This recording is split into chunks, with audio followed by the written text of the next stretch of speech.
Pak Suryo. Oke, ini ada Asa Gea, ini dari Nias. Kemarin minggu kemarin juga sudah ikut bicara. Silakan dibuka videonya, audio sudah saya buka. Silakan Asa menyampaikan pertanyaan ke Pak Okto, singkat saja, jelas, untuk karena mengingat waktu kita juga terbatas. Silakan Asa, sudah saya buka dari sini. Halo? Asa? Videonya mana? Bentar Pak ya. Oke, silakan. 1, 2, 3, silakan ngomong. Ya. Halo. Ini Pak masalah. Halo Pak. Ya, lanjut. Halo Pak. Lanjut Pak. Ya, lanjut. Ya, ini masalah mengenai ketentuan pelaksanaan peraturan ini Pak. Biasanya kan banyak ini pemerintah kabupaten kota hanya setengah-setengah melaksanakan peraturan.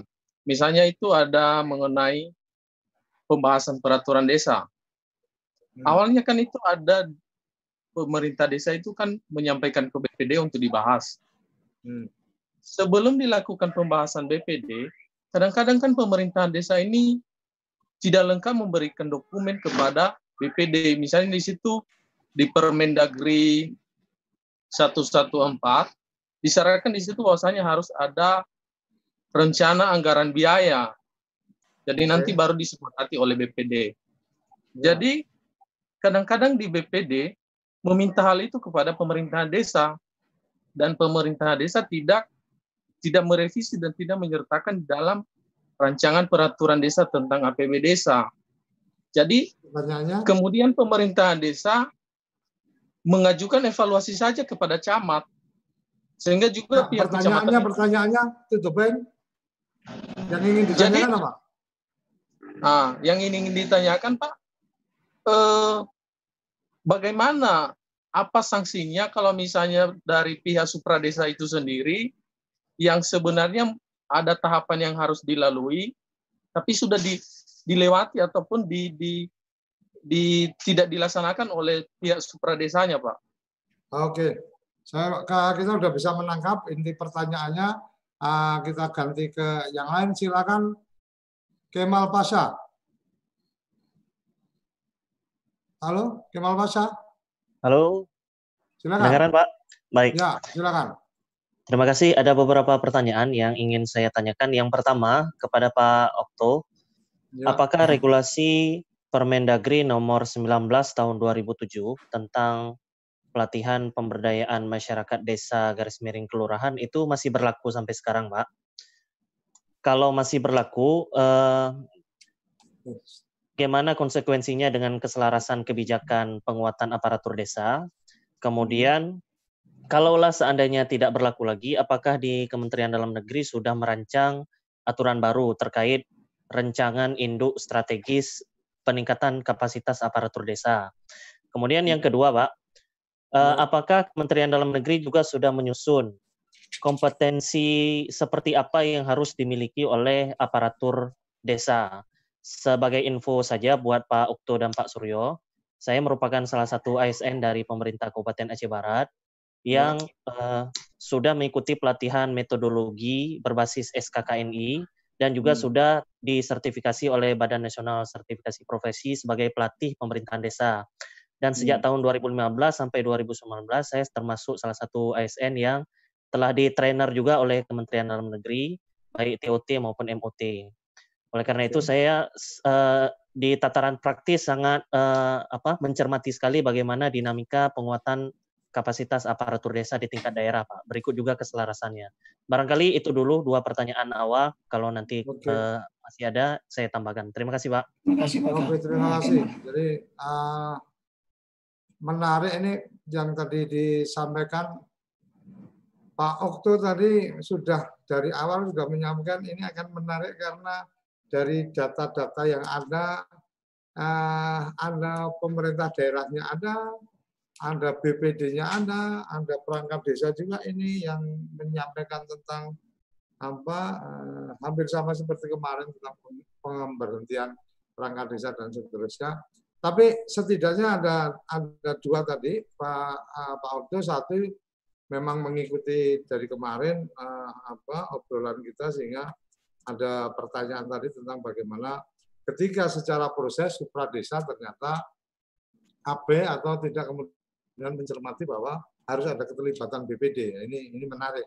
Kemudian tadi yang Mas Kemal tadi yang dari Aceh luar biasa. Jadi ini pengalaman atau apa-apa yang sudah dimiliki sebagai ASN yang kemudian trainer untuk peningkatan kapasitas dan seterusnya. Mungkin supaya waktunya efektif, silakan Pak Okto memberikan informasi tanggapan. Satu dari yang tadi perangkat BPD, yang satu tadi dari teman ASN dengan 2 pertanyaan. Silakan. Makasih Pak Suryo. 2 penanya tadi. Yang pertama adalah bahwa ini adalah forum untuk kita mendiskusikan banyak hal. Ya. Tapi tolong juga diingatkan, selain menanyakan hal-hal yang lain terkait dengan pemerintahan desa, tapi tetap singgung pada titik porosnya tema kita. Siap. Kenapa? Karena itu kita harapkan bisa mendapatkan input, karena sudah bukan terlanjur sih, kita sudah mengangkat tema itu, sehingga kalau kita pertajam itu akan lebih juga bagus. Tapi nggak ada masalah. Kami juga dari Dirjen Bina Pemerintahan Desa Kemendagri. Kemudian tadi disampaikan pemerintah kabupaten setengah-setengah, ya. Saya rasa yang pertama adalah tanggung jawab pemerintah kabupaten, bahkan juga pusat, itu melakukan pembinaan. Masalah setengah-setengah ataupun penuh itu sangat relatif. Itu sangat relatif. Tetapi intinya adalah Bapak Ibu sekalian, kita harap ini perlu informasikan di kebijakan di pusat. Sekarang ini lagi melakukan redesign perencanaan maupun pembinaan, di mana kita ke depan kita tidak hanya ini mau nanti juga kabupaten bisa mengikuti perkembangannya, termasuk kecamatan. Kita tidak hanya sebatas melakukan bimtek, tetapi kita sudah harus memastikan melakukan asistensi sampai dengan apa yang kita lakukan itu terjadi di dalam prakteknya. Itu yang harus kita mulai melakukan penyesuaian kebijakan. Nah, itu sebabnya tentu baik dari pusat, pembina-pembina pusat, provinsi, kabupaten, kota maupun kecamatan, bila tidak mempunyai punya pengetahuan dan keterampilan, itu sulit untuk bisa memfasilitasi teknis sehingga teknis yang diharapkan itu terjadi di desa. Nah, itu menjadi catatan. Yang kedua adalah, jadi tadi kita itu relatif, tetapi kita memberikan catatan bahwa kabupaten perlu juga diberikan penguatan terhadap kesadaran fasilitasi optimal terhadap kebutuhan yang disuarakan oleh desa melalui Pak Azza tadi. Kemudian di dalam pembahasan APBDes, BPD mengharapkan ada pembahasan APBDes-nya itu dilengkapi dengan RAB. Bapak Ibu sekalian, nah ini memang perlu juga kabupaten bisa memfasilitasi. Pertama adalah kita ini sekarang sudah masuk pemerintahan yang bebas dari KKN. Ada sekarang kebijakan kuat tentang reformasi birokrasi. Ya. Lalu kemudian sekarang ini kayaknya sudah tidak zaman lagi menyimpan hal-hal yang sebenarnya tidak perlu disimpan. Logikanya adalah pembahasan APBDes itu kan mencantumkan besaran-besaran anggaran untuk dibahas.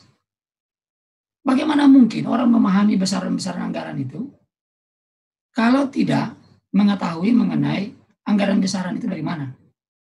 Tetapi sesungguhnya Bapak Ibu sekalian, BPD juga harus bijak, ya. Itu tidak harus juga berhenti sampai di situ. Toh tidak harus APBDes-nya, RAB-nya itu harus dilengkapi baru proses musyawarah BPD-nya jalan. Toh bisa melakukan pendalaman-pendalaman terhadap kenapa alokasi besaran itu untuk kegiatan itu adalah sebesar itu. Nah, itu musyawarah BPD. Jadi sesungguhnya Bapak Ibu sekalian, musyawarah tertinggi pengambilan kebijakan itu ada pada musyawarah BPD. Ini ya, bukan ada pada musyawarah desa. Musyawarah desa itu adalah musyawarah untuk memberikan ruang aspirasi diakomodir. Tetapi di situ tidak mengeluarkan kebijakan. Kebijakan besarnya itu keluar pada musyawarah BPD untuk menghasilkan peraturan desa. Nah, itulah akan menjadi tetapi intinya adalah musyawarah BPD untuk membahas kebijakan mengenai peraturan desa dan seterusnya. Itu adalah sebuah forum untuk menghasilkan sebuah legalitas. Tetapi kalau untuk musyawarah desa itu adalah untuk mendapatkan legitimasi. Jadi itu dua ruang yang sama-sama penting. Tapi Pak artinya ada, kalau berarti peraturan desa itu bisa dalam penetapannya berarti bareng-bareng antara BPD sama kepala desa dalam sebuah musyawarah untuk menetapkan peraturan kita atau bagaimana?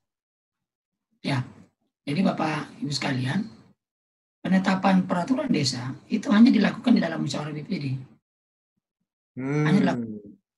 Makanya di dalam dokumen peraturan desa selalu dikatakan dalam dokumen peraturan desa itu dengan kesepakatan bersama Badan Permusyawaratan Desa dan kepala desa. Itu. Jadi artinya ada bagian juga tentang penguatan BPD itu juga menjadi sangat penting ketika kemudian memang idealnya seperti itu harus dilakukan ketika BPD-nya nggak terlalu paham atau nggak aktif berkomunikasi juga merepotkan juga kalau kemudian memang secara proses harus seperti itu ya Pak ya? Ya, itulah memang kalau kemudian akses itu tidak dibuka terhadap desa yang sangat jauh dari informasi kebijakan, memang BPD ini kan dipandang nih, ini sesuatu lembaga yang penting. Betul. Tetapi dalam pandangan pihak lain, pandangan tertentu, ini bahaya. Itu normal-normal saja pikiran seperti itu. Karena dia akan melakukan pengawasan. Ya. Tetapi memang kebutuhan dalam penyelenggaraan pemerintahan dalam rangka checks balance itu adalah memang penguatan yang harus berimbang. Ya, penguatan dalam konteks musyawarah BPD maupun pemahaman terhadap peraturan desa termasuk peraturan desa RPJM desa, RKP desa, APB desa itu menjadi penting. Bagaimana mungkin dia tidak memahami, dia ajak untuk diskusi. Bagaimana kalau kita tidak memahami, kita ajak untuk diskusi? Tidak mungkin. Itu tidak bukan selevel tapi tidak berimbang lah. Ya. Itu Pak Suryo. Kita lanjut ke Pak Kemal. Pak Kemal ya, silakan. Okay. Pertanyaan tadi. Ya, Permendagri 19 ya, PMD. Memang Bapak Ibu sekalian, Permendagri itu belum dicabut. Sepengetahuan saya belum dicabut. Tetapi bahwa PMD yang dulunya Kemendagri sekarang sudah tidak ada PMD. Nah, itu yang menjadi persoalan. Sekarang namanya Ditjen Bina Pemerintahan Desa. Walaupun demikian, peningkatan kapasitas Ditjen Bina Pemerintahan Desa terhadap penyelenggaraan pemerintahan desa ini tetap menjadi bagian dari Ditjen Bina Pemerintahan Desa. Saat ini kami sedang penyelesaian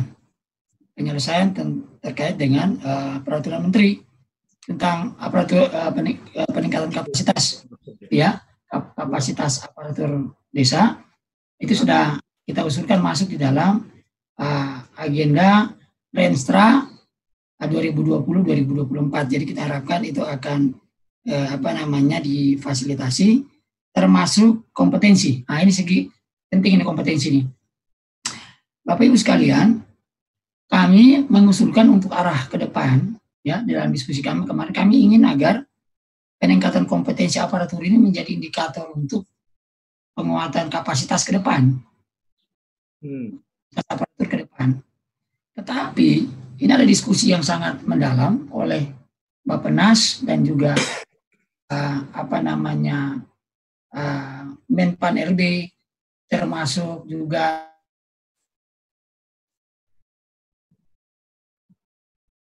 Halo? Mau freeze ya? Auto? kita tidak cukup di situ. Oke, ya lanjut. Kita tidak hanya membuat mereka tahu, tetapi sampai dengan melakukan, ya, BIMTEK asistensi, ya, monet, sampai dengan hal itu terjadi. Nah, ini ada perkembangan perencanaan maupun fasilitasi pembinaan ke depan, sehingga ini perlu nanti akan terjadi penyesuaian di dalam kebijakan ke depan. Itu Pak Kemal. Saya rasa mungkin ada beberapa pertanyaan tadi saya sudah fasilitasi. Oke. Ada